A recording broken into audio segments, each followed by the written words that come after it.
Brian Lehrer on WNYC, live from the Jerome L. Green Performance Space today, our ground floor theater. With me now, our own Nancy Solomon, managing editor of New Jersey Public Radio and the leader of our project called Voting Block, a WNYC collaboration that examines the conversations New Jerseyans are having with their neighbors across the political spectrum ahead of the gubernatorial election this November. Hi, Nancy. Hi, Brian. And let's see, Green Space audience, if you're from New Jersey, let us really hear you. All right. That's pretty good. Pretty good, right? Yeah. A good New Jersey contingent, right? A third of our listeners are from New Jersey and live in New Jersey. And I think based on that, about a third of our Green Space audience. Exactly. So people with the gumption to get up in the morning and come to a 10 o'clock show across the river, awesome. Double round of applause just for being here. So you want to reestablish for us what Voting Block is, who we're collaborating with, and what block you're getting to know the neighbors on? Yes. So it's a collaboration between 5 other news organizations in New Jersey, the Bergen Record, NJ Spotlight, WHYY, which is our sister station in Philadelphia and covers South Jersey, WBGO, our sister public radio station in Newark, and the Asbury Park Press. And so each of us picked one block. And the idea was to really twofold, to have a conversation with people over politics today where we could try to create a conversation and civil discourse at a moment when the two sides are unable to talk to each other. And then to also drill down to one block and find out what people are, really get to know people and find out what they're thinking about the governor's race, which this is one of 2 governor's races in the country coming up. The vote is in November. And it's really a crucial moment for, dare I say, a pivot, a moment for New Jersey to pick a new governor after 8 years of Chris Christie. Joan can't say pivot, but you can. It may be a pivot, it may not. And yes, I think a lot of people don't realize how important these 2 elections are because it is only 2. It's weird for New Jersey and Virginia to even be having gubernatorial elections this year because it's off the cycle of the rest of the country. It's usually on the even years, the same year as congressional and presidential elections.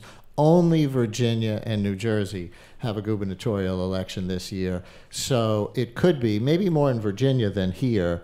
But then again, we do have a Republican governor at the moment. So maybe there's some indication of the national mood and, a bellwether for what might happen in the 2018 midterms, given what happens in Virginia and New Jersey. Yeah, and it's been a little surprising how far ahead in the polls the Democrat is. And then on the other hand, it's not so surprising given that Chris Christie has the lowest favorability ratings of any governor in the country. So, and there are a lot of problems that have not been solved that, seem to have been ignored because Chris Christie was so focused on his national political career and ambitions. So I think there's a lot of, anger and disgust and, that seems to be playing out in this race.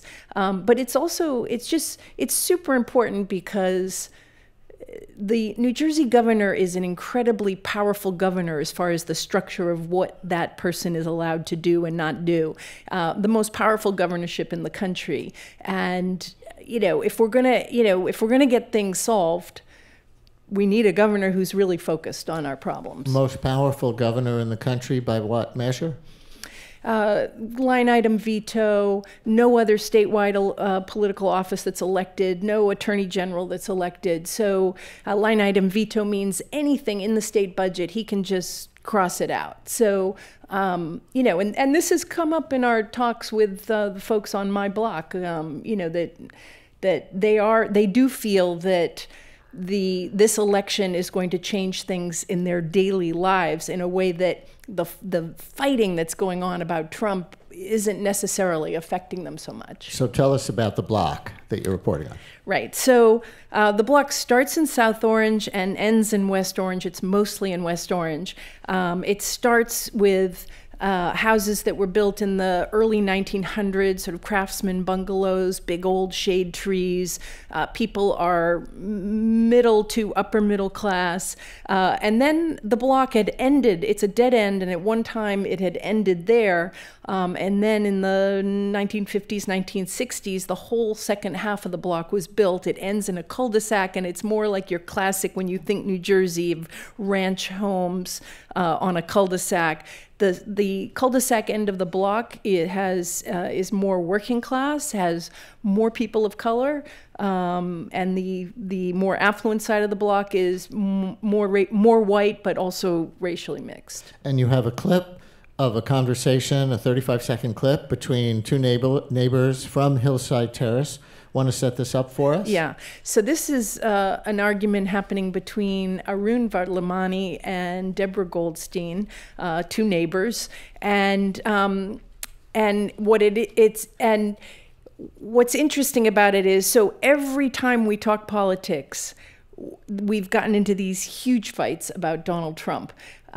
So even though folks are largely Democrats, there are some conservative Republicans on the block. And so what this fight is about how Arun feels that he should not be expected to say that he respects the politics of the Republican conservative who lives a few doors down from him, named Len Moreau.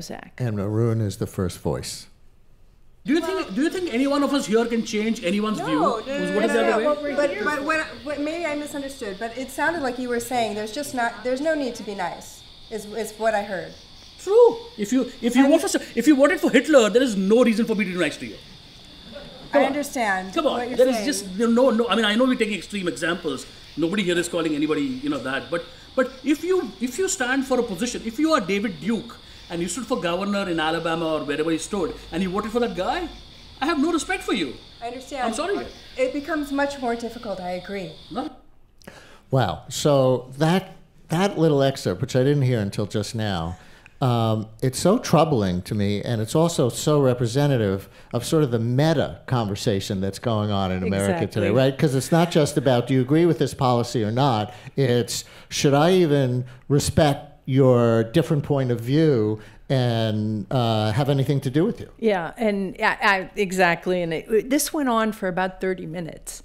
And not arguing about the politics of Trump, arguing about whether or not somebody can be respected if they voted for Trump.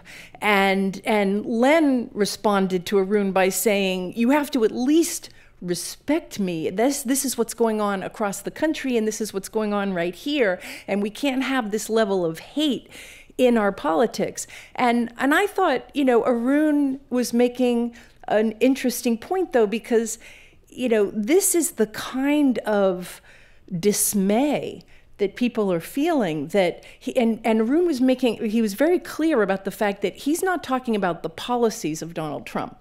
He said, George Bush, Ronald Reagan, George Bush Sr., I disagreed with their policies, but they were essentially good guys. They were respectable people. He's saying Donald Trump is a bad person. He groped women. He lies. He didn't speak out against Nazis. So, he's saying, how do you respect someone who voted for me? He's saying, 90% of the time you're a good, you're, as a neighbor, I like you as my neighbor. But if we're going to talk politics, I'm not going to show respect. And this blew up because everybody else was, no, what are we doing here if we can't show that we can respect each other?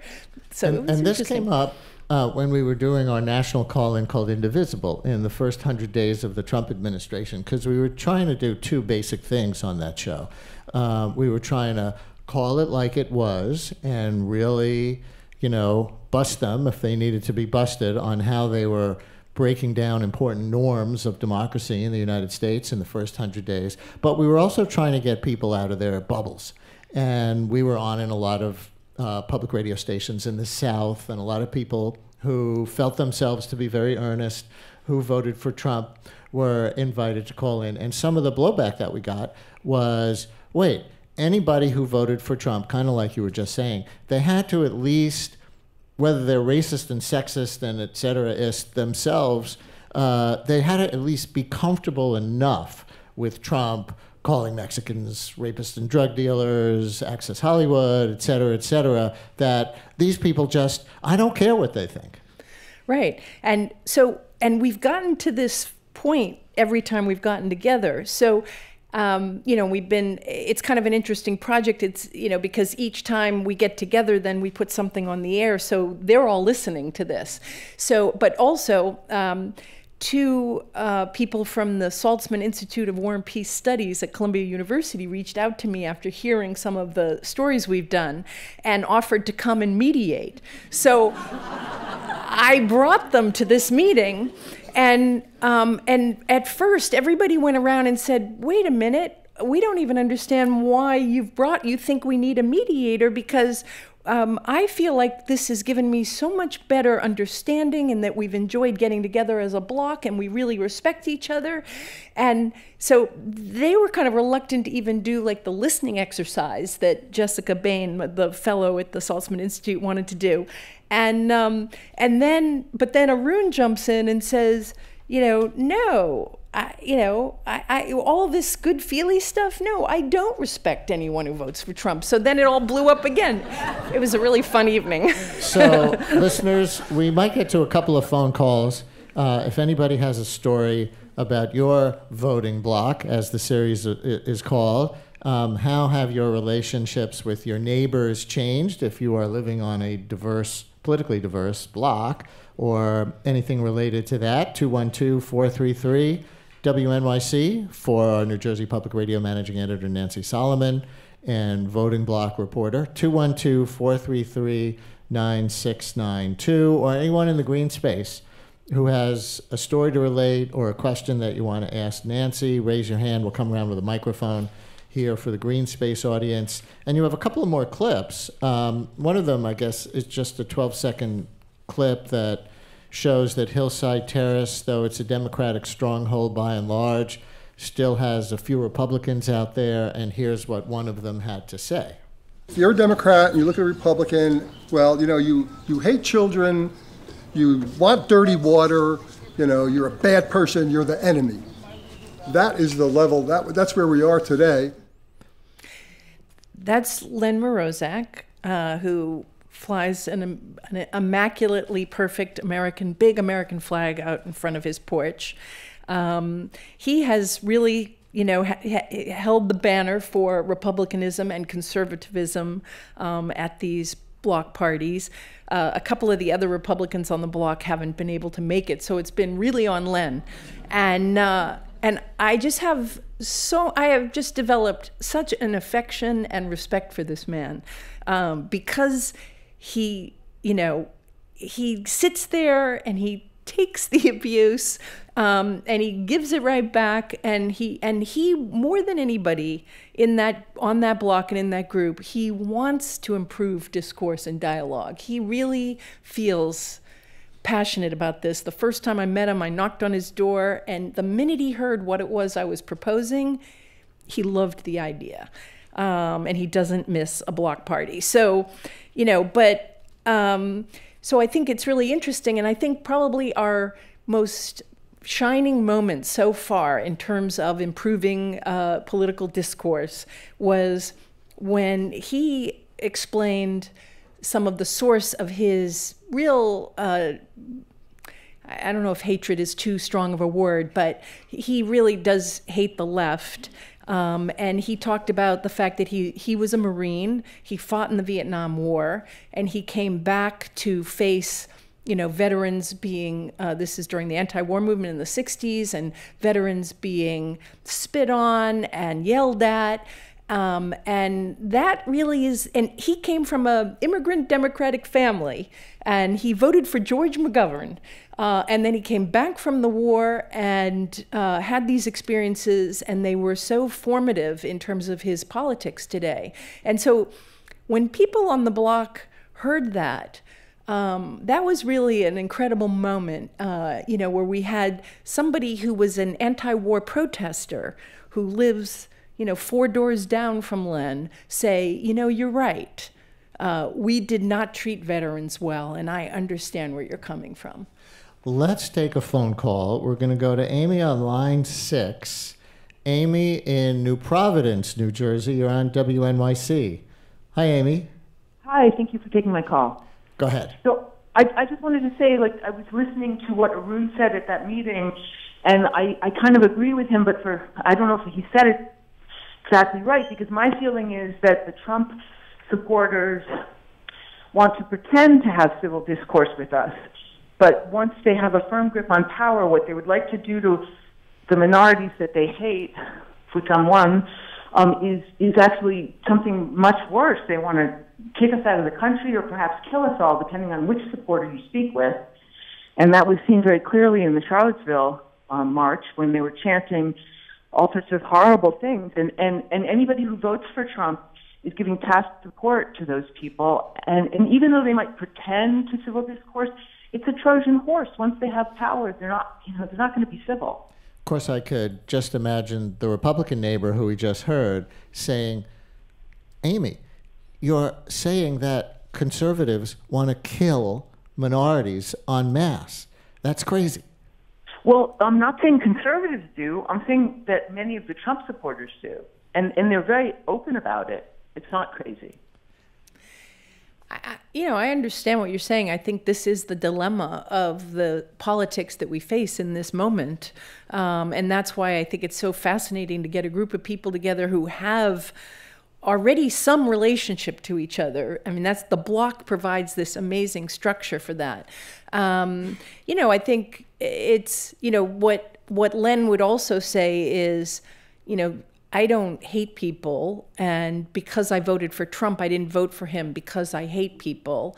And yet, at the same time, what Trump stands for, I think for people can rightly question, where is our country going, and what does it mean to support a man who believes and says the things he does? So this is really I can't solve this problem, but we can tell stories about the people who are there trying to work it out.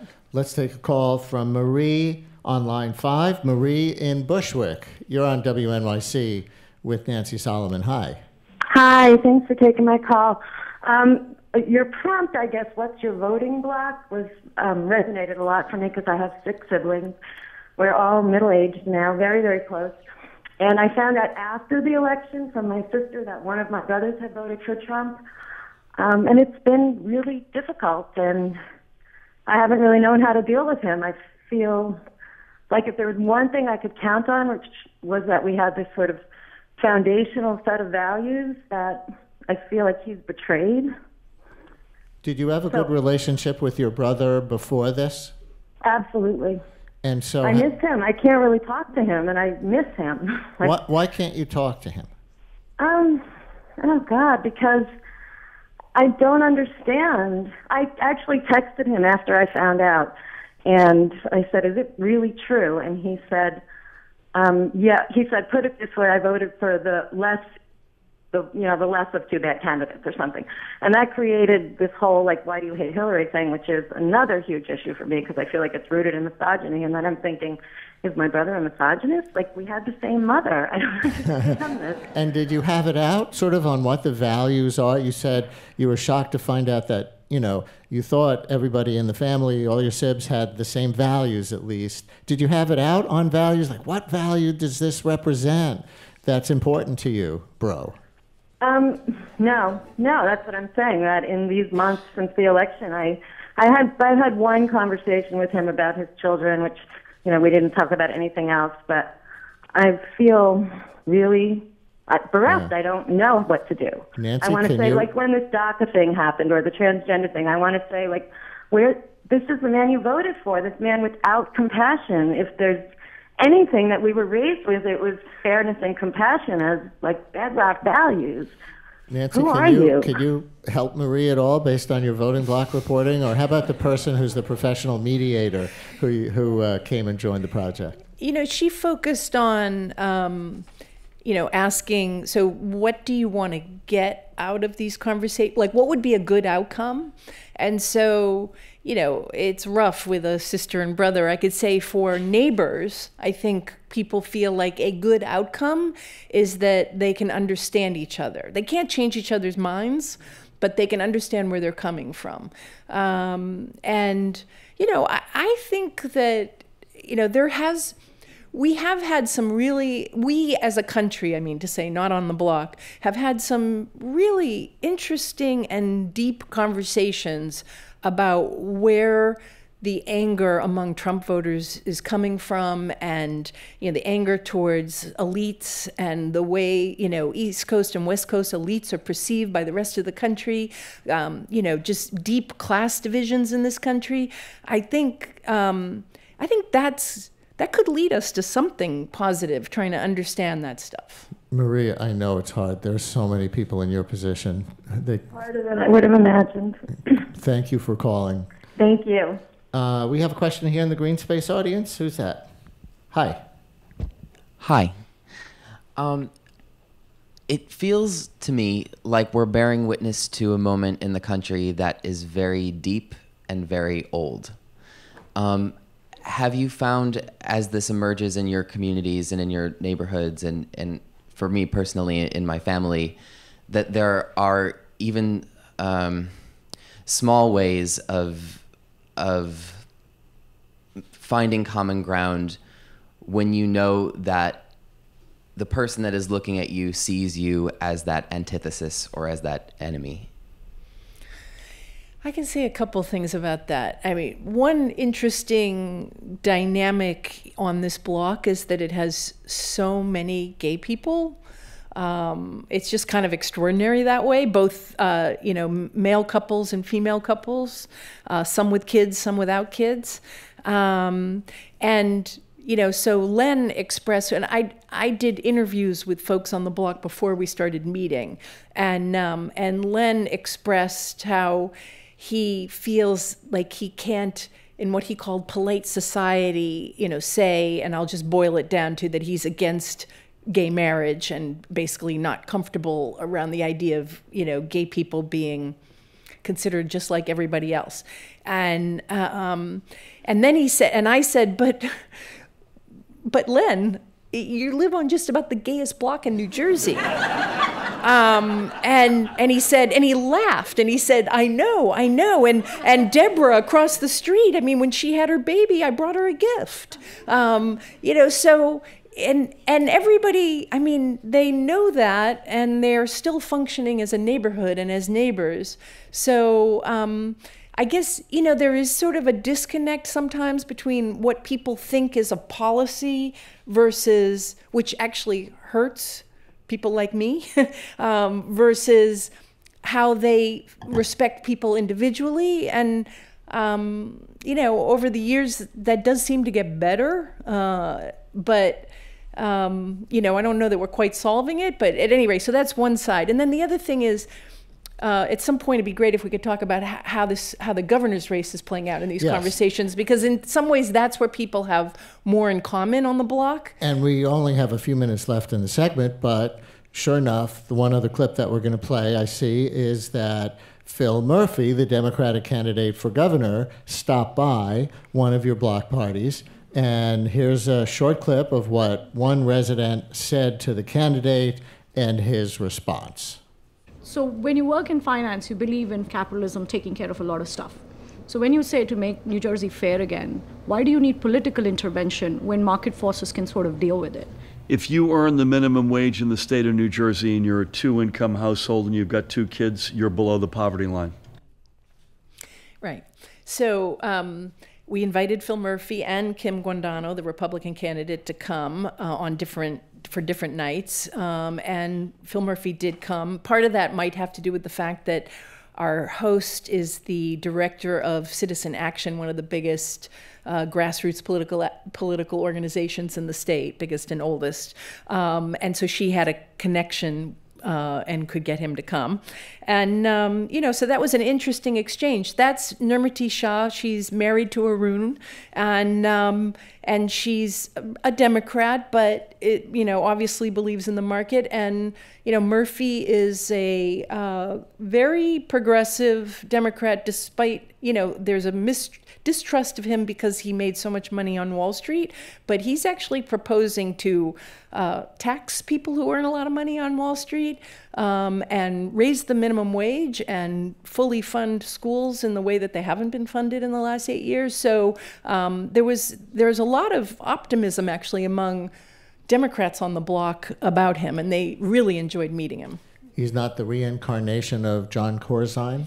Well, I mean, that remains to be seen. I guess the more I look at him and the more I look at this race, I see him doing things that I don't think John Corzine was very good at. He is working the forces in the Democratic Party really effectively, and that is not, the New Jersey Democratic Party is not an easy party to deal with, even if you're a Democrat. So I would say, he knocked out the two most powerful candidates, potential Democratic candidates in the race really early. He did it with money, but he also did it by meeting the key political leaders in the state, one-on-one over the course of a year and a half, 2 years. So the guy knows how to work the political scene, and I'm not sure Corzine ever had the stomach for it. Can I ask the New Jersey audience members here, just raise your hand. How many of you got here, and we're in Lower Manhattan, so we're near a path station. How many of you got here by path today? Not many, like 3, including Nancy. How many of you got here by NJ Transit and then subway? A few more. How many of you got here by car? So about the same number as New Jersey Transit. Shout out, one at a time, your top New Jersey issue in the gubernatorial election. Feel free. Transit. What? That was a push poll. That was a push poll. What did he say? Transit. Transit. Taxes. How many would say property taxes would be your number one issue? Just a few. How about property taxes in your top 3? Just a few. How many of you who came by car would say roads are a bigger issue than mass transit funding? Only one. They're not counterposed necessarily, right? They're not opposed to each other. Any more? What's number one issue in New Jersey for you as a voter this year? Who else? Education reform. Education reform. Is that pro-charter or anti-charter? Reform or funding? Funding. Funding. All right. So. Yeah, and this is what's come up with people, and not just on the block that I'm covering, but on the blocks across the state. We're going to have the New Jersey Spotlight editor who's working on this project on the air later this week on Thursday, and I've already sort of gotten an email from her to see what's going on with her block. And it was really interesting that this is a more affluent, kind of what we call Republican horse country out on the western part of the state group with a lot of independent voters. And people say on her block that they do not buy Kim Guandano's proposal, that she's proposing what she's calling a circuit breaker, that after 5% of your gross income, you wouldn't have to pay any more property taxes. And the people out there who, are largely affluent are not buying that they don't think that she's going to be able to pull that off.